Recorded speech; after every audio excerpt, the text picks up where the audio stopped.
Selamat pagi, berjumpa lagi bersama saya Sandro Jabrik, wong ganteng sak donya. Mohon untuk tidak menyebutkan nama dan identitas dalam percakapan ini karena percakapan ini saya naikkan dalam konten YouTube. Gimana ini, Mbak?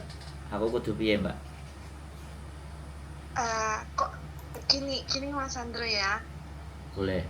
Saya kan ada adik di sini, di Hong Kong sini. Siap. Kerja satu majikan 4 tahun ya.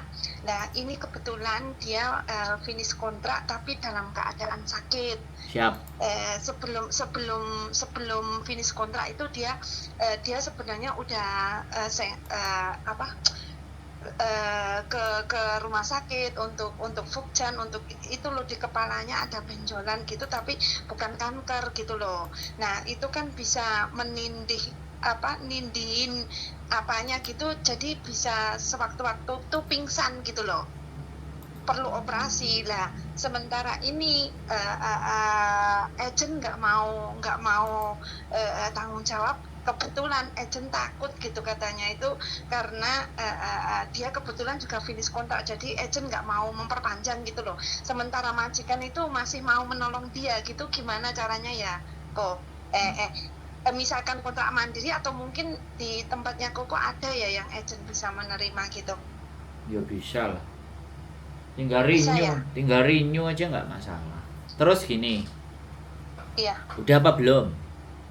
sudah. Aku harus sampein semuanya kelar, jangan aku ngomong dipotong, kan tahu sendiri di Iya, konten iya, kalau aku ngomong iya. dipotong belayer sih.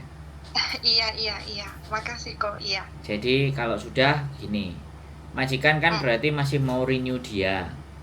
Iya. Nah, majikan masih mau bantu dia, itu urusan gampang. Oke, berarti gini aja, nanti majikannya kasih nomor kita untuk kita bantu renew, ya.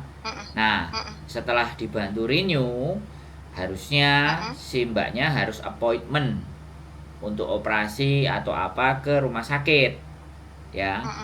Iya. Jadi untuk ke rumah sakit appointment dan disembuhkan penyakitnya.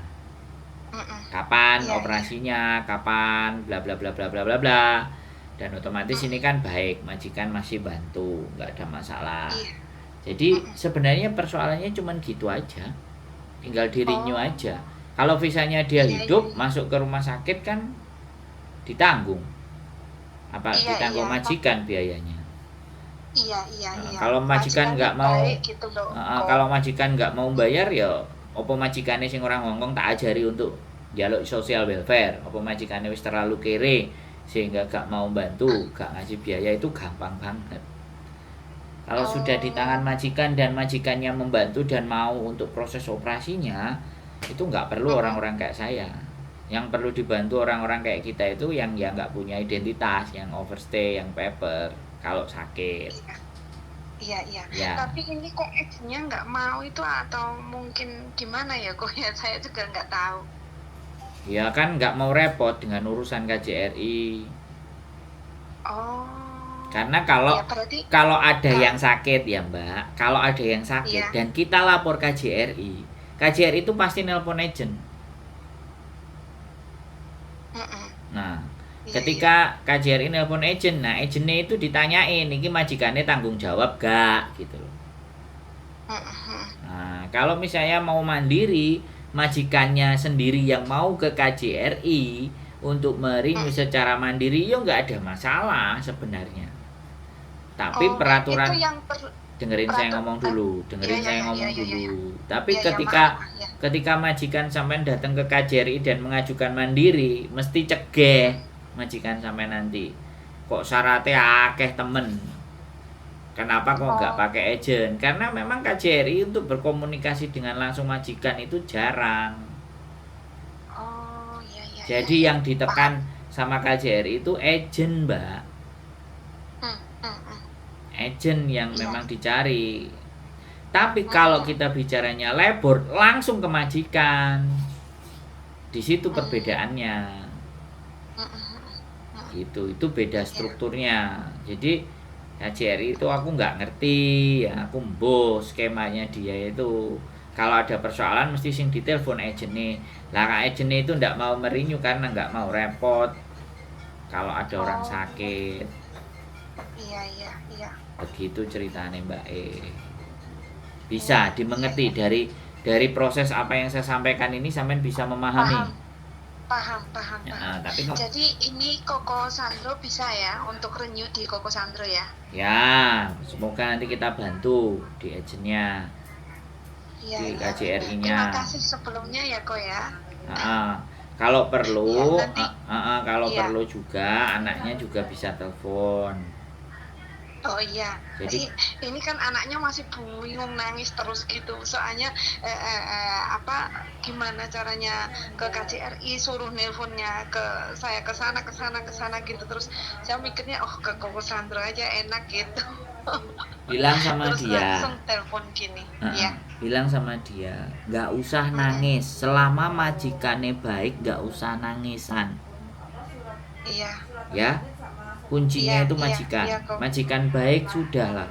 Dan majikan Hongkong nggak suka kalau orang nangis. Sampean kasih tahu adik. Ya, kamu punya penyakit. Kalau kamu orang baik, Gusti Allah itu pasti akan nunjukin jalannya. Iya. Kasih kekuatan mental buat dia dulu. Itu paling penting. Iya kok. Ya, nggak apa-apa, nggak usah bingung.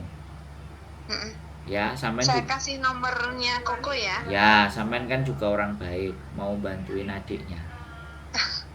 Saya udah lama kok di sini dari tahun 98. Ya, sampean lama, tapi kan nggak main ke tempatku. Gimana saya tahu? Nah, ini yang perlu diperbaiki. Nah, kan banyak anak-anak yang sekali lagi lama di Hongkong, tapi pengalamannya, ilmunya pelit mau dibagi.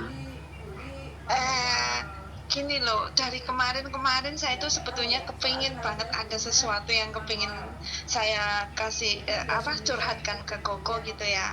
Saya nggak ada masalah dengan apapun di sini, juga nggak ada masalah dengan pinjam meminjam apapun. Saya nggak pernah ada masalah, dan saya selama 20 tahun lebih di Hongkong, hampir 25 tahun ya, saya cuma 3 majikan kok gitu. Nah, saya itu kepingin curhatnya itu gini kok. Saya itu atau lain kali aja ya kok ya, satu-satu dulu aja ya. Ya nggak apa-apa. Soalnya penting. Sampean spill sedikit, Marno. Ya udah nanti kita lanjut kalau ketemu. Gitu kan juga boleh. Iya, udah terlanjur diomongkan sakcrit kan wong penasaran gitu.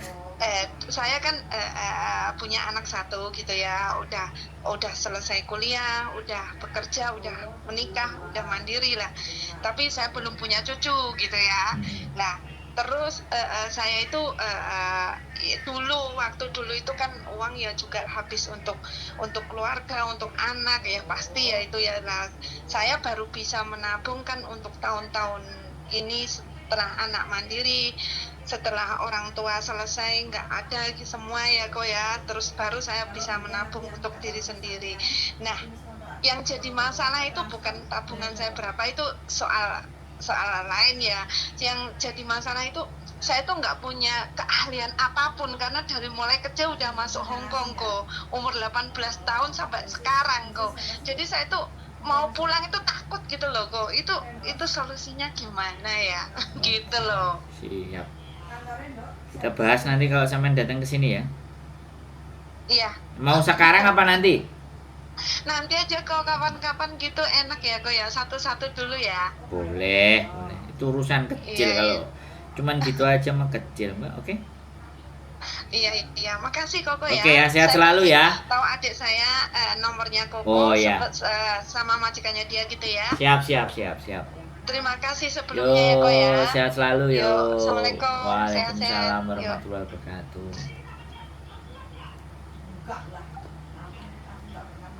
Oke teman-teman semuanya ya, namanya orang bingung, namanya orang panik, namanya orang galau. Kita nggak bisa ya dengan kepanikan mereka, kegalauan kok terus kita bilang kan, yo awakmu kudu ngene kan ada tuh kalau kita ceritain, iya kan. Jadi kita tidak bisa seperti itu menjadi manusia. Justru kita menjadi manusia kan bagaimana solusinya, bagaimana, seperti apa, ya kan? Seperti apa jalan keluarnya yang terbaik. Nah, tidak semua orang bisa seperti itu, dan tidak semua orang mempunyai pengetahuan dan pengalaman yang sama. Tapi cukup ketika kita tidak tahu, sampaikan, oh ya mbak, sorry, aku gak begitu paham. Coba sampean cari ini, cari itu. Itu aja, ya. Setidaknya walaupun kita tidak bisa membantu, tapi kita tidak menambah beban pikiran. Keep stay tune my YouTube channel and see you next video. Bye bye.